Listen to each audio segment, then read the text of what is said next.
All right, and for more on this and the US elections in particular, we're now joined by Thembisa Fakude, the Director of Africa-Asia Dialogues, and he joins us now via our video link. Thembisa, thank you so much for your time this evening. I mean, let's start off here. Maybe let's start off with your overview of the elections in the US, which are expected to take place on Tuesday. Thembisa, could you please unmute yourself? I am unmuted. Yes, you can continue. We can hear you now. Sure, I'm sorry about that. I think whoever wins will be looking inward, moving forward. This seems to be the trend, and I think both Kamala Harris and Donald Trump will spend less time this time around looking at international relations. They're likely to spend more time looking inward. This has been a suggestion, at least by the polls, and looking at the current politics in the United States and around the world. You're seeing more and more nationalism on the rise, and I think the United States is going to follow the same trend. It's likely to engage as it did before in international relations and spending more time on international issues, except of course for the Middle East, maybe Taiwan to an extent. But I think Ukraine is going to take a second or a third place moving forward. And Thembisa, when it comes to the ties between South Africa and the US and the outcome of these elections, how would it particularly affect South Africa? I think South Africa, from the AGOA perspective, is likely to benefit. I think Minister Parkstow has been doing good work in terms of resuscitating that relationship after threats by the United States of kicking South Africa out, and the spat that ensued between the Ambassador Begety and South African government following that accusations of the ship that was supposedly docked in Salmanstan. But since then, we've seen an improvement in terms of relationship. There's confidence that South Africa is going to be a full participating member within AGOA.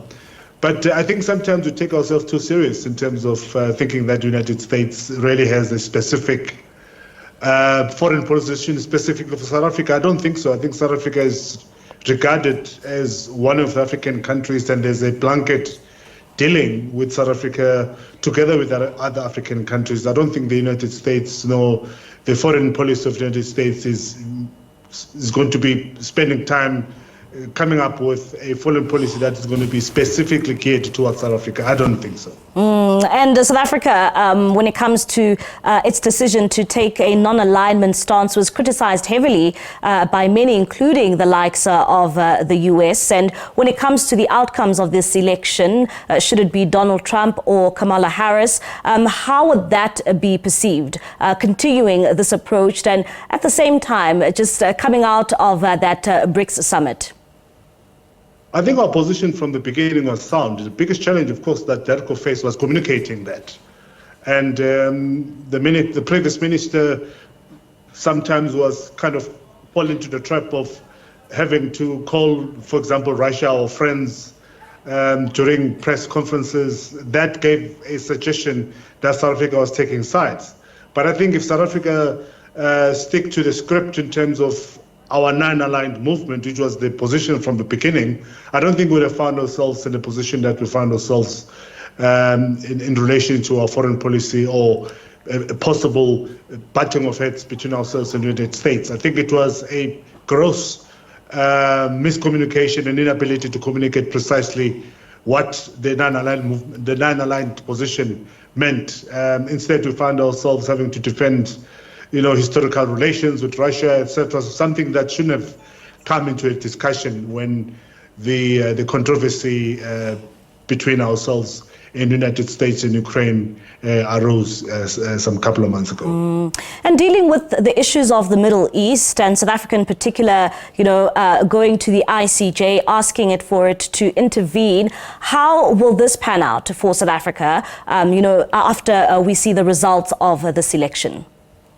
Well, I think we're in for a long haul. South Africa is not going to pull out of the ICJ's case. Besides, even if it does pull out, many other countries have since joined, including Egypt, Turkey and others. So it's all systems go. And I think South Africa has scored a big international relations boon in this regard. And I doubt if they'll drop. If they drop this, there's going to be a loss. We've spent enough time, resources, and energy in this process, and it has, to an extent, benefited us in terms of international relations. We're respected around the world because of that position, and I don't see South Africa backtracking in this regard, whether Trump wins or Kamala Harris wins. It's just too late in the day, and as I've said, besides the many other countries that have since taken over or joined South Africa in this regard.